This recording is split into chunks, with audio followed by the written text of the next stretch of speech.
இனியோட கேள்விக்கு பாக்கியா வந்து ஒரு நல்ல விளக்கம் கொடுத்தாங்கன்னு நினைக்கிறவங்க வீடியோக்கு லைக் பண்ணி தெரிவிங்க. இனி வரக்கூடிய எபிசோடில் வந்துட்டு பார்த்தீங்கன்னா, ஸோ ஜெனி வந்துட்டு நம்ம வீட்டு வேலையும் பார்க்கணும் அப்படின்னு சொல்லிட்டு அமிர்தாக்கு மட்டுமே வேலை கொடுத்துக்கிட்டு இருக்காங்களே அப்படின்னு சொல்லிட்டு கிச்சனில் வந்துட்டு உட்காந்துருக்காங்க. ஸோ பாக்கியா கிட்ட வந்துட்டு நானும் வந்துட்டு ஏதாவது ஒரு வேலை பண்ணுறேன் அப்படின்னு சொல்லிட்டு காய்கறிலாம் வெட்டி வைக்கிறேன் அப்படின்னு வந்துட்டு சொல்கிறாங்க. செல்வி வந்துட்டு பக்கத்தில் வந்துட்டு கலாச்சிட்டு இருக்கிறாங்க. நீங்கள் வெட்டுற வேகத்தை பார்த்தோம் அப்படின்னா 4-5 நாள் ஆகும் போல இருக்குது. அமிர்தா 5 நிமிஷம் பார்க்க வேண்டிய வேலையை நீங்கள் 4-5 நாள் ஆக்கிடுவீங்க போல இருக்குது அப்படின்னு சொன்னதை கோச்சிக்கிட்டு போயிடுறாங்க. அதுக்கப்புறமா வந்துட்டு பார்த்தீங்க அப்படின்னா பாக்கியா வந்துட்டு சமாதானப்படுத்துகிறாங்க. இந்த மாதிரி வந்துட்டு வீட்டு வேலையெல்லாம் வந்துட்டு உனக்கு தெரிஞ்சிச்சுன்னு வச்சுக்கோமே, கடைசி வரைக்கும் வந்துட்டு உன்னை வேலை பார்க்குறதுக்காகவே உன்னை வச்சுக்குவாங்க, இது தெரியாமல் இருக்கிறதும் நல்லது தான் அப்படின்னு வந்துட்டு சொல்கிறாங்க. ஸோ அதுக்கு ஜெனி வந்து ரொம்பவே சந்தோஷப்பட்டுக்கிறாங்க. சரி, அப்போ நம்ம வந்து கூட்டு குடும்பமாக தான் வந்துட்டு இருக்கிறோம், அப்போ நமக்கு இதெல்லாம் வந்துட்டு தேவையில்லை, நம்ம வந்து முடிஞ்ச அளவுக்கு எவ்வளோ நாள் ஜாலியாக இருக்க முடியுமோ அவ்வளோ நாள் ஜாலியாக இருந்துக்கலாம் அப்படின்ற மாதிரி திங்க் பண்ணுறாங்க.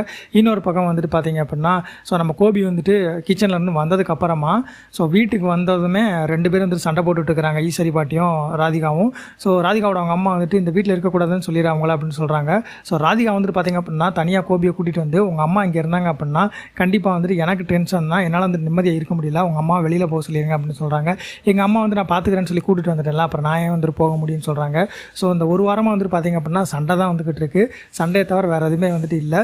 இதுக்கு பேசாமல் வந்துட்டு பாக்கியா வீட்டிலே வந்துட்டு இருந்திருக்கலாம். ஸோ ஜவ்வா வந்துட்டு இழுத்துக்கிட்டு இருக்காங்கன்னு நினைக்கிறவங்க வீடியோக்கு லைக் பண்ணி தருவீங்க. இனி வரக்கூடிய எபிசோடில் வந்துட்டு என்ன நடக்குது அப்படின்றத தெரிஞ்சுக்க சப்ஸ்கிரைப் பண்ணி வச்சுக்கோங்க.